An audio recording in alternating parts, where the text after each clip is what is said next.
રામ રામ ખેડૂત મિત્રો, નમસ્કાર। આજે આપણી પાસે ગારિયાદરથી ખેડૂત મિત્રો આવ્યા છે અને બાપુ આવ્યા છે, બાલમુકુંદ બાપુ અને રમેશભાઈ આવ્યા છે કે ભાઈ બાપુને કંઈક અમને એવા આશીર્વાદ આપો કે અમે જે ખેતી કા સાગર ચેનલ હાકીએ છીએ અને ખેડૂતોને જે જાગૃત આપી છે, માહિતી આપીએ છીએ કે તમને તમારા ટાઈમે નિરાજે માહિતી મળે ખેતીવાડીની, બરાબર છે?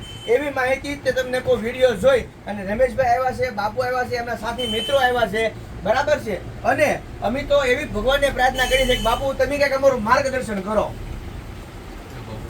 બાપુ કંઈક માર્ગદર્શન કરો અમારું। જો જે તમે અત્યારે તમારી ભાવના છે, તમારી મહેનત છે, મને ગમે છે, પણ એથી પણ આગળ થોડુંક વધવાનું છે।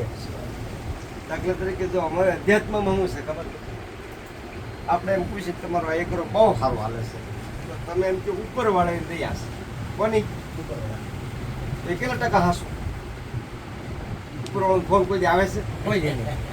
હા, ઉપરવાળા ક્યાં જોયા? બસ ભલે તમે કયો ભલે, પણ તમને તો લાઈટ દઈ ને આ ગલિંદા છે, શું છે અંદર બેઠો છે, તમે કીધું આગળ અંદર બેઠો, પણ અંદરની કાંઈ માહિતી, અંદરની કાંઈ માહિતી પાસે તેમાં હાવ ને અરે આયા હું કરા કરો છો, તમે થોડી ખુશ તો આગળ નક્કી વાત કે જડશે છે અંદર, પણ ઓકે એ નહીં, આની અંદર તમને ખબર હોય બીજા કઈ હશે?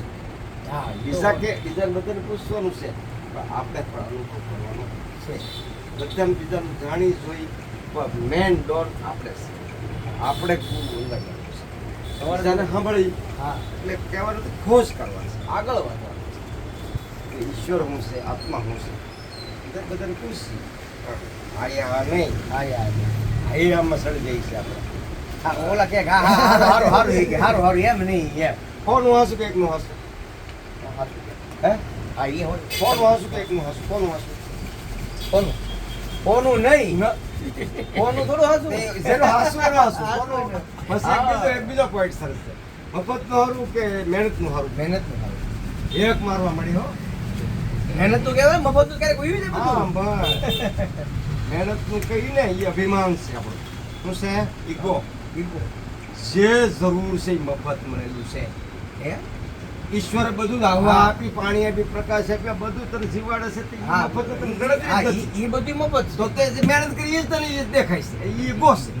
મહેનતનું લેવાનું છે, મફતનું પણ લેવાનું છે, ચોરીને નથી લેવાનું, છોડીને જ ચોરીને ટિકિટથી નહીં, ફ્રીમાં મળેલું છે ઈશ્વર, અને ફ્રીમાં મળે છે તો થેન્ક યુ તો કહી દો। થેન્ક યુ હા, ભગવાન। હા, ઈશ્વર હે. સવાલ જ નથી ને, કૃષ્ણ હા, મંદિર મજા. જગત. એટલે આપણે દરેક મફતનું નહીં, અમારે મહેનત તો પડી ઈગો શું છે, તું હું મહેનત કરતો હતો, આપણે હું મહેનત કરતા આપણે હું હતા? મહેનત કરતા આપણી મહેનત છે એ બરોબર છે, પણ એની દયા એની એટલે આવું અને નવું તમારી જેવા ગુરુ અમારું માર્ગદર્શન કરે તો એ જ અમને ખબર, અમે એવું સમજીએ છીએ કે આ બધું અમારા હવા, બાપ પાણી, પ્રકાશ, હા. જીવન, આ જે કઈ કિંમતી છે એ જ મફત છે। ચીજ મફત છે। હા, મફતનું નથી લેતા એટલે તો બાપુ કહી છે ને કે ગુરુ વિના જ્ઞાન ન મળે કોઈ દિવસ, મળે બાપુ? ભાઈ હે ભાઈ રમેશભાઈ, ગુરુ વિના કોઈ દિવસ જ્ઞાન મળે? આનંદથી મસ્તીથી સેવા કરી હા, અને ખોજા કરી। કૃષ્ણ ભગવાન પરમાત્માને જો ગુરુ હતા, રામચંદ્ર ભગવાનને જો ગુરુ હતા, બરોબર છે, તો પછી આપણે તો કાળા માથાના માનવી દઈએ ભલામણ। અને ગુરુ છે એ જ આપણને સાચા માર્ગે આપણને લઈ જાય છે કે સાચું શું છે ને ખોટું શું છે, કે ખોટી વાત છે બાપુ? હે? અનુભવી તો અને હોય. તમે આવ્યા છો, તમારા પાવન પગલા અમારી દુકાનમાં પડ્યા છે, આજે અમે ધન્યતા અનુભવી છે। અમે કોઈ ભગવાનને જોયા નથી, પણ ગુરુ થકી માર્ગ છે એ 100% છે, અમને એટલી ખબર છે। એટલે આનંદથી ખોજ કર્યા, હા, સેવા કરી, સેવા જીવા મોજ, એક દિન થોડું છે। એક દિન તો આપણે ભોળાનાથની જય બોલે દી બાપુ, બોલો મહાદેવની જય। આદ્ય શક્તિ માત કી જય। હો દેવની જય।